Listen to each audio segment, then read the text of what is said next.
우리나라 대기업들이 프로스포츠 구단을 운영한다는 건 잘 아실 겁니다. 대한민국의 대표 기업 중 하나인 LG는 프로야구팀 LG 트윈스 그리고 프로농구팀 창원 LG 세이커스를 운영하고 있죠. SK그룹은 과거 SK 와이번스에 이어 현재는 SK 나이츠, 제주 유나이티드 FC 그리고 T1 e스포츠 팀까지 다양한 구단을 운영하고 있습니다. 이처럼 기업들은 스포츠를 통해 브랜드를 노출하고 기업 이미지를 높이며 사회공헌의 일환으로 구단을 운영하곤 합니다.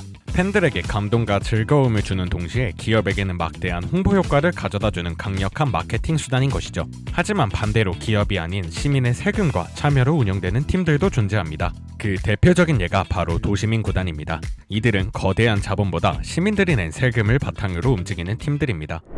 시민구단은 말 그대로 시민의 세금과 참여로 운영되는 구단입니다.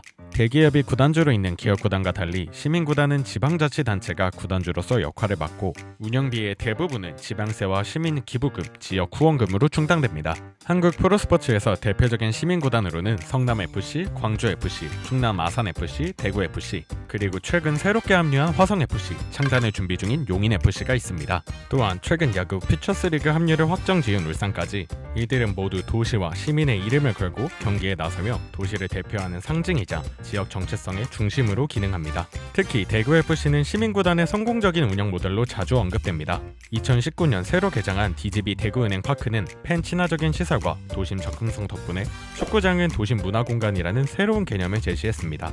이처럼 시민구단은 단순한 스포츠팀을 넘어 도시 브랜드를 강화하는 존재로 자리잡고 있습니다.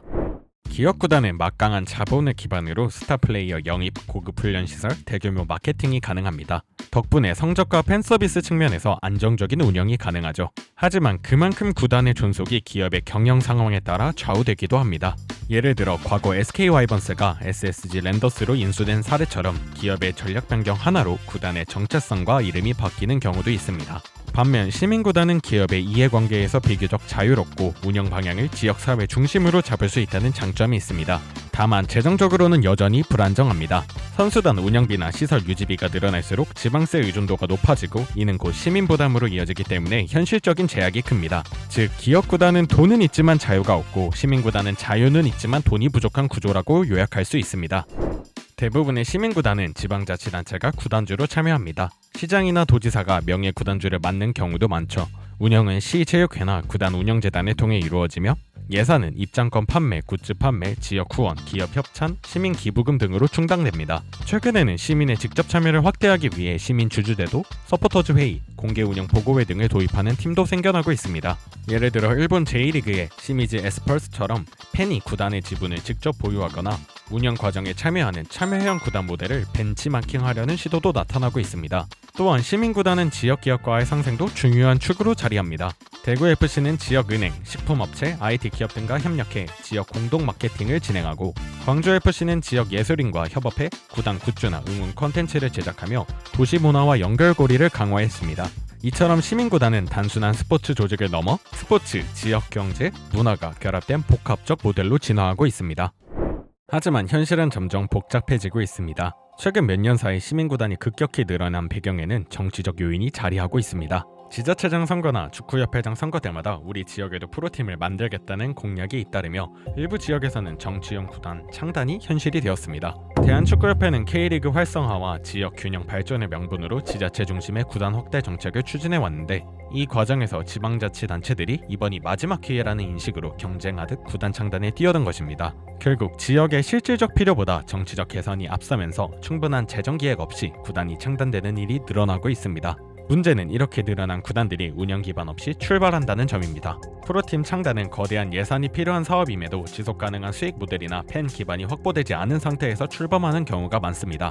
결국 초기에는 시민의 구단이라는 명분으로 시작하지만 운영비 대부분을 세금에 의존하게 되며 시간이 지날수록 재정난이 반복됩니다. 이 같은 문제는 과거 여러 시민구단 사례에서도 반복되었습니다. 경남FC는 2010년대 초반 과도한 성수 영입 경쟁으로 구단 재정이 급격히 악화되었고 2010년대에는 승부 조작 및 비리 사건까지 불거지며 시민구단의 신뢰를 크게 흔든 대표적 사례로 꼽힙니다. 광주FC 역시 창단 초기 성적을 내기 위해 무리한 투자 경쟁을 벌였고 선수단 몸값이 비정상적으로 높아지며 예산의 절반 이상이 인건비로 쓰였습니다. 결국 매년 수억 원대의 적자가 누적되었고 2024년 기준으로도 약 23억 원의 단기 순손실을 기록했습니다.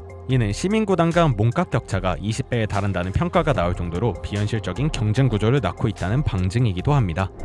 결국 시민구단은 지금 시민의 구단이라는 이름과 정치적 목적 사이에서 흔들리고 있습니다. 창단 때는 지역 자부심의 상징처럼 포장되지만 막상 운영이 시작되면 재정난과 행정 혼선, 구단주 교체, 예산 삭감 같은 문제에 부딪힙니다. 안산 그리너스처럼 지자체 지원이 줄어들면 존속 자체가 논의 대상이 되고 충남 아산 FC처럼 급여 체불 사태가 반복되기도 합니다. 결국 정치적 수단으로 만들어진 구단은 정치가 바뀌면 함께 흔들리는 구조입니다. 이런 현실 속에서 과연 지금의 시민구단은 진짜 시민의 구단인가? 라는 질문이 다시 제기되죠.